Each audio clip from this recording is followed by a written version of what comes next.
ಜೈ ಶ್ರೀರಾಮ್. ಎಲ್ಲರಿಗೂ ನಮಸ್ಕಾರ. ಸಣ್ಣ ಕಥೆ, ಒಳ್ಳೆಯ ಸಂದೇಶ. ವರ್ಲ್ಡ್ ಕಿಡ್ನಿ ಡೇ ಇದು 12 ಮಾರ್ಚ್ ಅಥವಾ 2ನೇ ಮಾರ್ಚ್ ತಿಂಗಳದ ಗುರುವಾರದಲ್ಲಿ ಇದು ಜಗತ್ತಿನ ಎಲ್ಲ ಕಡೆ ಆಚರಣೆ ಮಾಡ್ತಾರೆ. ಇದರ ಉದ್ದೇಶ ಕಿಡ್ನಿ ಬಗ್ಗೆ ಅವೇರ್ನೆಸ್, ಕಿಡ್ನಿ ಬಗ್ಗೆ ಜನರನ್ನು ಜಾಗೃತಿ ಮಾಡ್ತಕ್ಕಂಥದ್ದು ಕೆಲಸ. ಇದು WHO ಕೂಡ ಇದನ್ನು ಇದು ಮಾಡಿದ್ದಾರೆ. ನಾವು ಕಿಡ್ನಿ ಬಗ್ಗೆ ಸ್ವಲ್ಪ ತಿಳ್ಕೊಳ್ಬೇಕು. ಪ್ರತಿಯೊಬ್ಬರು ಕಿಡ್ನಿ ಬಗ್ಗೆ ಆಲೋಚನೆ ಮಾಡಬೇಕಾದಂಥ ಒಂದು ಸಮಯ. ದೇಶದಲ್ಲಿ 20% ಜನರಿಗೆ ಈ ಕಿಡ್ನಿ ಸಮಸ್ಯೆ ಬರ್ತಾ ಇದೆ. ಅಂದರೆ 26 ಕೋಟಿ ಜನರು ಇವತ್ತಿನ ದಿವಸ ನಮ್ಮ ದೇಶದಲ್ಲಿ ಕಿಡ್ನಿ ಸಮಸ್ಯೆಯಿಂದ ಬಾಧಪಡ್ತಾ ಇದ್ದಾರೆ. ಕಿಡ್ನಿ ಏನು ಕೆಲಸ ಮಾಡ್ತದೆ, ಕಿಡ್ನಿ ಎಷ್ಟು ಅವಶ್ಯಕ ಅಂತಂದ್ರೆ ಬಾಡಿಯಲ್ಲಿ ಇರ್ತಕ್ಕಂಥ ರಕ್ತದಲ್ಲಿರ್ತಕ್ಕಂಥ ಟಾಕ್ಸಿನ್ಸ್ ತೆಗೆದು ಹೊರಗೆ ಹಾಕ್ತದೆ, ಹೆಚ್ಚು ನೀರನ್ನು ತೆಗೆದು ಹೊರಗೆ ಹಾಕ್ತದೆ. ಲಕ್ಷಾಂತರ ಫಿಲ್ಟರ್ಗಳಿರ್ತದೆ. ಇದು ಕೆಡಲಿಕ್ಕೆ ಕಾರಣಗಳು ಏನು? ಒಂದು ಅತಿ ಹೆಚ್ಚಾಗಿ BP ಶುಗರ್ ಇರೋದು, ಇರೆಗ್ಯುಲರ್ ಆಗಿರೋದು, 300-400 ಶುಗರ್ ಇರೋದು, BP ಔಷಧ ತೊಗೊಳ್ಳಾರ್ದಂಗೆ ಇರೋದು, ಹೆಚ್ಚು ಪೇನ್ ಕಿಲ್ಲರ್ಸ್ ತೊಗೊಂಬೋದು, ಉಪ್ಪು ಹೆಚ್ಚಿನ ಪ್ರಮಾಣದಲ್ಲಿ ತಿನ್ನೋದು, ಅವೈಜ್ಞಾನಿಕವಾದಂಥ ಊಟಗಳನ್ನು ಮಾಡೋದು, ವಾಕಿಂಗ್ ಸರಿಯಾಗಿಲ್ಲದ್ದು, ನೀರು ಕಮ್ಮಿ ಕುಡಿಯೋದು. ಈಗಂಕರೂ ಹೊಸದಾಗಿ ಹೇಳ್ತಾ ಇದ್ದಾರೆ, ಧೂಳು ವಾತಾವರಣ ಕೆಟ್ಟಾಗೂ ಕೂಡ ಕಿಡ್ನಿ ಪ್ರಾಬ್ಲಮ್ಸ್ ಬರಲಿಕ್ಕತ್ತದ, ಬಿಸಿಲು ಜಾಸ್ತಿ ಆದದಕ್ಕೆ ಕಿಡ್ನಿ ಪ್ರಾಬ್ಲಮ್ಸ್ ಬರ್ತದೆ. ಇದೆಲ್ಲ ವಿಷಯಗಳನ್ನು ಹೇಳ್ತಾರೆ. ನಿಮಗೆ ಹಾಗೆ ಇದೆಲ್ಲ ಅನುಭವ ಅಂದರೆ, ನನ್ನ ಹೆಂಡತಿಗೆ 22 ವರ್ಷಲಿಂದ ನಾನು ಈ ಕಿಡ್ನಿ ಟ್ರೀಟ್ಮೆಂಟ್ ಕೊಡಿಸ್ತಾ ಇದ್ದೀನಿ. ಕಳೆದ 2-3 ವರ್ಷಲಿಂದ ಆಕಿನ ಜೊತೆಗೆ ಡಯಾಲಿಸಿಸ್ಗೆ ಹೋಗ್ತಾ ಇದ್ದೀನಿ. ಒಮ್ಮೊಮ್ಮೆ ನನಗೆ ಇಷ್ಟು ದುಃಖ ಆಗ್ತದೆ, ಕಣ್ಣಲ್ಲಿ ನೀರು ಬರ್ತದೆ. ಡಯಾಲಿಸಿಸ್ ಸೆಂಟರ್ಗಳಿಗೆ ಹೋದಾಗ ಸಣ್ಣ ಹುಡುಗರು 8-10 ವರ್ಷದ ಮಗುವಿಗೆ ತಾಯಿ ತಂದೆ ಕೂಲಿ ಮಾಡ್ತಾ ಇರ್ತಾರೆ. ಪಾಪ ಅಂಥ ಮಕ್ಕಳಿಗೆ ಆಗ್ತದೆ.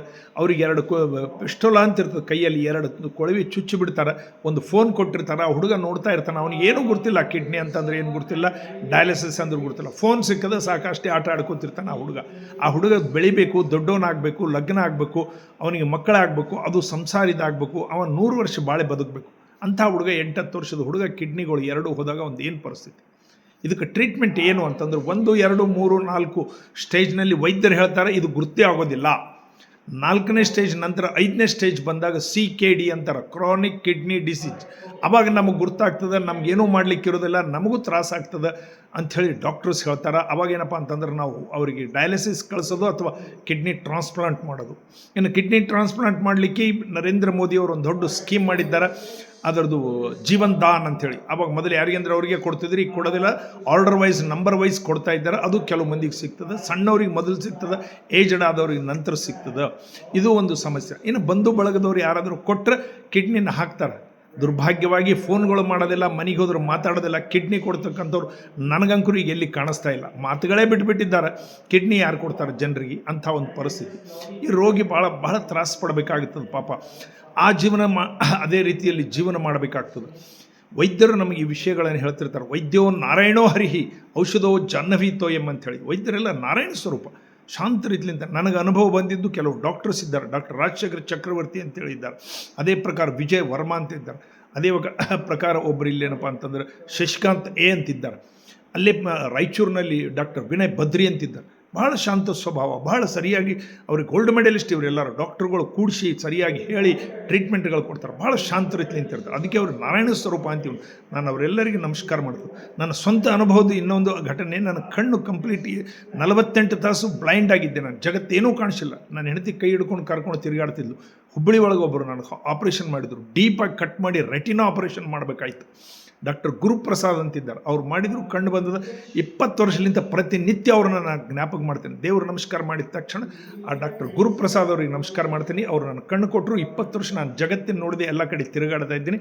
ಕೇವಲ ಡಾಕ್ಟರ್ ಗುರುಪ್ರಸಾದ್ ಅವ್ರ ಪುಣ್ಯ. ಅದಕ್ಕೋಸ್ಕರ ನಾವು ಡಾಕ್ಟರ್ಗೆ ವೈದ್ಯೋ ನಾರಾಯಣೋ ಹರಿ ಅಂತ ಅನ್ಬೇಕು. ಅದೇ ಪ್ರಕಾರ ಈ ಇದರಲ್ಲಿ ಕೆಲವು ಡಯಾಲಿಸಿಸ್ ಸೆಂಟರ್ಗಳಲ್ಲಿ ಕೆಲಸ ಮಾಡ್ತಕ್ಕಂಥವ್ರು ಇದ್ದಾರೆ.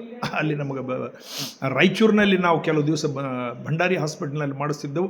ಅಲ್ಲಿ ನರೇಶ್ ಅಂತಿದ್ದಾರೆ, ಅಲ್ಲಿ ಚೆನ್ನಪ್ಪ ಅಂತಿದ್ದಾರೆ. ಅದೇ ಪ್ರಕಾರ ಈ ಮಕ್ತಲ್ನಲ್ಲಿ ಮಾಡಿಸ್ತಿದ್ದೆವು, ಲಿಂಗಪ್ಪ ಅಂತಿದ್ದಾರೆ, ಮೊಗಲಪ್ಪ ಅಂತಿದ್ದಾರೆ. ಪಾಪ ಬಹಳ ಒಳ್ಳೆ ಟೆಕ್ನಿಷಿಯನ್ಸ್. ಅವರು 4-6 ವರ್ಷ ಟ್ರೈನಿಂಗ್ ತೊಗೊಂಡು ಅದನ್ನು ಕೆಲಸ ಮಾಡ್ತಾರೆ. ಅವರು ಪಾಪ ಪಗಾರ ಭಾಳ ಕಮ್ಮಿ ಇದೆ. ಅವ್ರಿಗಿನ್ನ ಪಗಾರ ಜಾಸ್ತಿ ಆಗ್ಬೋದು.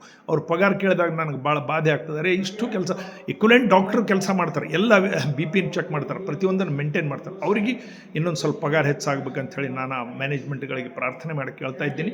ಇದೆಲ್ಲ ಕಾರಣಕ್ಕೆ ನಮ್ಮ ಆರೋಗ್ಯ ಕೆಡೋದು, ಇರೆಗ್ಯುಲರ್ ಆಗಿರೋದು, ಗಾಳಿ ವಾತಾವರಣ ಇದಾಗೋದು, ಹೆಚ್ಚು ಪೇನ್ ಕಿಲ್ಲರ್ಸ್ ತೊಗೊಬೋದು, ನೀರು ಕಮ್ಮಿ ಕುಡಿಯೋದು, ಇದೆಲ್ಲದರಲ್ಲಿದ್ದ ಇದೆಲ್ಲ ಆಗ್ತದೆ. ಇದಕ್ಕೆ ಸಂಬಂಧಪಟ್ಟ ಒಂದು ಸಣ್ಣ ಕಥೆ ನನಗೆ ದಾಸ ಬರ್ತದೆ. ಒಬ್ಬರು ಮನೆಯಲ್ಲಿ ಒಬ್ಬ ವೃದ್ಧರಿದ್ದರು. 58-60 ವರ್ಷ ವೃದ್ಧರಂದ್ರೆ ಅಷ್ಟಲ್ಲ, ಮನೆಯಲ್ಲಿ ಒಂದು ದೊಡ್ಡ ಫಂಕ್ಷನ್ ಆಯಿತು. ಎಲ್ಲರೂ ಸಾಯಂಕಾಲದ ಹೊತ್ತು ಮಾತಾಡ್ತಾ ಕೂತಾಗ ಮುದುಕ ಒಬ್ಬರೇ ಕೂತಿದ್ರು, ಅವರು 60 ವರ್ಷದವರು. ಅಲ್ಲಿ ಎದುರುಗಡೆ ಒಬ್ಬ ಮನುಷ್ಯ ರಾಮಣ್ಣ ಅಂತ ಅವ್ರ ಮನೆಯಲ್ಲಿ ಊಟ ಮಾಡ್ತಾ ಕೂತಿದ್ದ. ಈ ಮನುಷ್ಯನ ಕಣ್ಣಲ್ಲಿ ನೀರು, ಯಜಮಾನ ಕಣ್ಣಲ್ಲಿ ನೀರು ಬರ್ತಾಯಿತ್ತು. ಕೇಳಿದ್ರು ಮನೆಯವ್ರು, ಯಾಕೆ ಅಳ್ತಾ ಇದ್ದೀರಿ, ಏನಾಯಿತು ಕಾರಣ, ಕಣ್ಣು ಒರೆಸ್ತಾ ಇದ್ದೀರಿ ಅಂತಂದರೆ, ಇಲ್ಲ ನನಗೆ ಏನೋ ಜ್ಞಾಪಕ ಬಂತು, ಅಳ್ತಾ ಇದ್ದೀನಿ. ನಾನು ನಿನ್ನೆ ಡಾಕ್ಟ್ರಿಗೆ ಫೋನ್ ಮಾಡಿದ್ದೆ, ನಮ್ಮ ಮನೇಲಿ ಒಂದು ಒಳ್ಳೆ ಫಂಕ್ಷನ್ ಅದ, ಸ್ವೀಟ್ಗಳು ಮಾಡ್ತಾರೆ, ಒಂದು ಗುಲಾಬ್ ಜಾಮೂನ್ ಆಗಲಿ, ಒಂದು ಲಡ್ಡು ಆಗಲಿ, ತಿನ್ಬೋದೇನೋ ಅಂದಾಗ ಡಾಕ್ಟ್ರ್ ಅಂದ್ರೆ ಬೇಡ, ನಿಮ್ಗೆ 400ವರೆಗೆ ಶುಗರ್ ಹೋಗಿದೆ, ಬೇಡ, ದಯಮಾಡಿ ಸ್ವೀಟ್ ಅಸಲು ಮುಟ್ಟಬೇಡ್ರಿ ಅಂತ ಹೇಳಿದರು. ನಾನು ಎದುರು ಕೂತು ರಾಮಣ್ಣ ಕಸ ಬಳಿತಾನೆ ನಮ್ಮ ಮನೇಲಿ, ಅವ್ನಿಗೆ 8-10 ಸಾವಿರ ಕೂಡ ಪಗಾರ ನಾವು ಕೊಡೋದಿಲ್ಲ.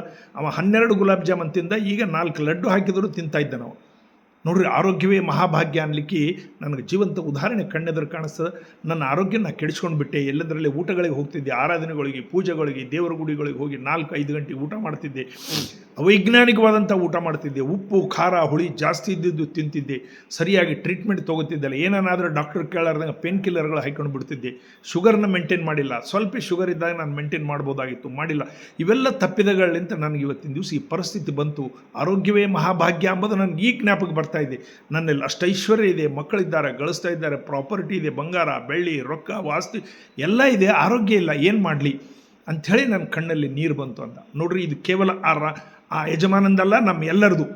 ನಾವೆಲ್ಲರೂ ಪ್ರತಿ ವರ್ಷಕ್ಕೆ ಒಂದು ದಿವಸ ನೀವು ಇದ್ರ ಸಲುವಾಗಿ ಕಿಡ್ನಿ ಡೇ ದಿವಸ ನೀವು ಹೋಗಿ ಚೆಕ್ ಮಾಡಿಕೊಡ್ರಿ. ಸಣ್ಣ 2 ಟೆಸ್ಟ್ಗಳಿರ್ತಾವೆ, ಒಂದು ಸಿರಮ್ ಕ್ರಿಯೇಟಿನಮ್ ಅಂತ ಇರ್ತದೆ, ಒಂದು ಯೂರಿನ್ ಟೆಸ್ಟ್ ಇರ್ತದೆ. ಅದರಲ್ಲಿಂದ ನಿಮ್ಮ ಕಿಡ್ನಿ ಏನಾಗಿದೆ ಅಂತ ಗುರ್ತಾಗ್ತದೆ. ಅದಕ್ಕೆ ಡಾಕ್ಟರ್ಸ್ ಟ್ರೀಟ್ಮೆಂಟ್ ಕೊಡ್ತಾರೆ. 4ನೇ ಸ್ಟೇಜ್ 5ನೇ ಸ್ಟೇಜಿಗೆ ಹೋಗೋವರೆಗೆ ವೇಟ್ ಮಾಡಬೇಡ್ರಿ. ದಯಮಾಡಿ ಕಿಡ್ನಿ ಬಗ್ಗೆ ಎಚ್ಚರಿಕೆ ಇಡ್ರಿ, ನೀರು ಹೆಚ್ಚು ಕುಡೀರಿ, ಅವೈಜ್ಞಾನಿಕ ಊಟ ಮಾಡಬೇಡ್ರಿ, ಎಕ್ಸರ್ಸೈಸ್ಗಳನ್ನು ಮಾಡಿರಿ. ನಮ್ಮ ಹಿಂದಕ್ಕೆ ಗೀತೆ ಒಳಗೆ ಹೇಳಿದ್ದು ಸತ್ವ ರಜ ತಾಮಸ, ಸಾತ್ವಿಕ ಆಹಾರ, ರಾಜಸಿ ಆಹಾರ, ತಾಮಸಿ ಆಹಾರ, ಇವೆಲ್ಲ ಅವೈಜ್ಞಾನಿಕ ಊಟಗಳು. ಹೆಚ್ಚು ಇದು ಮಾಡ್ತಾರೆ. ಜಗತ್ತಿನ ಎಲ್ಲ ದೇಶಗಳಲ್ಲಿ 4-5 ಗ್ರಾಮ್ ಮಾತ್ರ ಉಪ್ಪು ತಿಂತಾರೆ. ದುರ್ಭಾಗ್ಯವಾಗಿ ನಮ್ಮ ದೇಶದಲ್ಲಿ, ಭಾರತದಲ್ಲಿ 10-12 ಗ್ರಾಮ್ ಉಪ್ಪು ತಿಂತಾರೆ. ಅಡಿಗೆಯವರಿಗೆ ವಿಜ್ಞಾನ ಏನೂ ಗುರ್ತಿರೋದಿಲ್ಲ, ಬೊಗ್ಸಿಗಟ್ಟಲೆ ಉಪ್ಪು ಹಾಕಿಬಿಡ್ತಾರೆ. ಎಲ್ಲದ್ರ ಹಾಕದೆ ತಿಂದ್ರೆ ಸ್ವಲ್ಪ ಉಪ್ಪುಗಾರ ಮುಂದೆ ಇರ್ಬೇಕ್ರಿ ಅಂತಾರೆ. ಈ ರೀತಿ ಇರೋದ್ರಲ್ಲಿಂತ ಜಾಸ್ತಿ ನಿಮ್ಮ ಸಮಸ್ಯೆಗಳು ಬರ್ತಾವೆ. ಕಾರಣ ನಿಮ್ಮ ಶರೀರ ಆರೋಗ್ಯ ಕಾಪಾಡ್ಕೊಳ್ರಿ, 100 ವರ್ಷ ಬದುಕ್ರಿ, ಈ ಜಗತ್ತಿನಲ್ಲಿ ಒಳ್ಳೆ ಕೆಲಸಗಳನ್ನು ಮಾಡಿ ಸಾಯಿರಿ, ಅಕಾಲ ಮರಣ ಆಗಬೇಡ್ರಿ, ಕಿಡ್ನಿ ಫೇಲ್ ಮಾಡ್ಕೋಬೇಡ್ರಿ. ವರ್ಷಕ್ಕೊಮ್ಮೆ 40 ವರ್ಷ ದಾಟಿದ ಎಲ್ಲರಿಗೆ ನಾನು ಕೈ ಜೋಡಿಸಿ ಪ್ರಾರ್ಥನೆ ಮಾಡ್ತಾ ಇದ್ದೀನಿ, ನಾಳೆನೇ ಹೋಗಿ ನಿಮ್ಮ ಸಿರಮ್ ಕ್ರಿಯಾಟಿನ್ ಟೆಸ್ಟ್ ಮಾಡಿಕೊಡ್ರಿ. 100-150 ರೂಪಾಯಿದಾಗ ಆಗ್ತದೆ. ಭಾರತ್ ಮಾತೆಗೆ ಜೈ. ಎಲ್ಲರೂ ನಮಸ್ಕಾರ.